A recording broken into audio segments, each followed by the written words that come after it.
am the youngest of three children, grew up in Merrill, Wisconsin.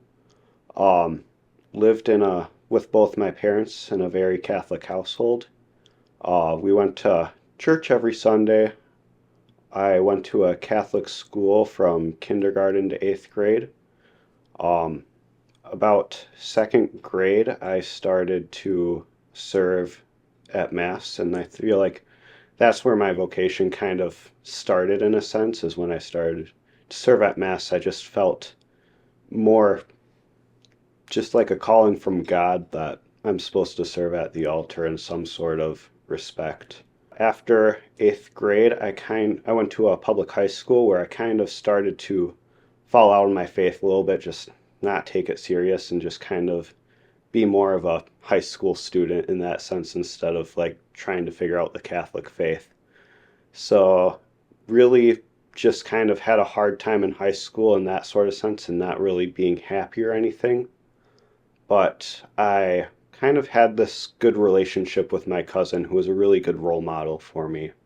He was very Catholic, wonderful guy, and he kind of inspired me to get back into the Catholic faith and just start going to Mass again, and really had a profound experience during Mass, which led me to pursue kind of a vocation as a diocesan priest. So I went on different visits to a seminary and really fell in love with the community life and started looking into different religious orders and kind of found the Capuchins and really enjoyed being with them over a weekend visit. And so when I was in about fourth grade, I want to say, I went to a church and the priest there was a Capuchin. And I remember sitting in the pew and then looking over to my dad and asking him why the priest has a brown hood. So he told me that they were a Capuchin. And so that was my first exposure to the Capuchins.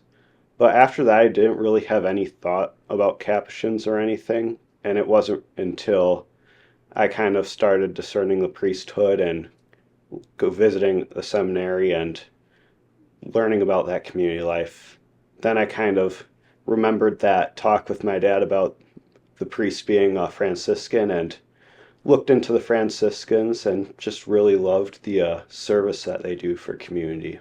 So I was originally in spiritual direction with a diocesan priest near me, and he was helping me with this whole experience. And I talked to him about possibly like looking into the Franciscans more, and he actually got me in contact with Father Nathan because he's from my same diocese. So I messaged him through Instagram and set up a video call with him, and he got me in contact with the vocations director at the time, and that's how I got in contact with the Franciscans. They told me about the different come and see weekends that they'd like me to go on, so I went on one of those and really enjoyed living with the brothers for that weekend, going to the different ministry sites and just seeing how they lived and pray. I think the ministry work really draws me in the most. I work at St. Ben's, which we do a lot of work with the homeless, and I more specifically work during the shower and laundry program. So I clean a lot of showers, I help with laundry, but mostly I get to spend time with the guests that come in and just get to know them and learn their stories. And I end up learning a lot from them about how they just have a really good trust in other people to help them like get what they need, and really take that into my own life, especially in the Franciscan sense where we live that vow of poverty and relying on other people to provide for what we need. I think the biggest blessing that we have is that we get to go to Mass every day and get Jesus in the Eucharist every day. Um, it's just something that I was never really had. I grew up in a really rural town, so daily Mass wasn't always available, and here it is. So it's really just a blessing to be able to come together as a community for Mass every day.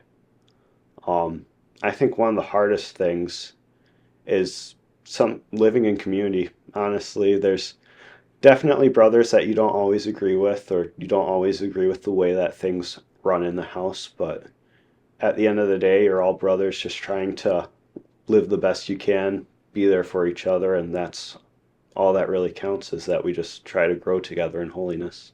I see myself going down the priesthood route with the Capuchins. I've always had a high respect for priests and what they do, and just getting to sit down over the years and talk to more priests about their stories and hearing how much joy they have being able to minister the sacraments, that's just something that's always drawn me in. So I think that's the end goal, hopefully, with formation, is becoming a priest.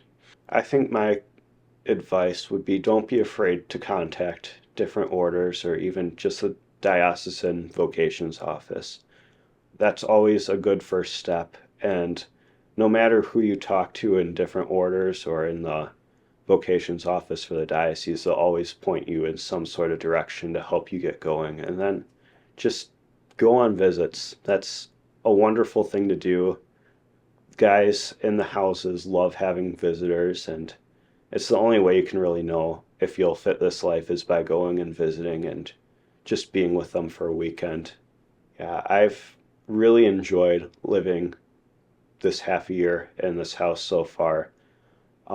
Definitely been their ups and downs with different struggles going on, different brothers discerning out, which is always wonderful for them that they've learned that this isn't their calling, and we're happy for them. But definitely hard losing a brother. But at the end of the day, we just want what's best for each other. And if we can foster that by them being here, that's wonderful.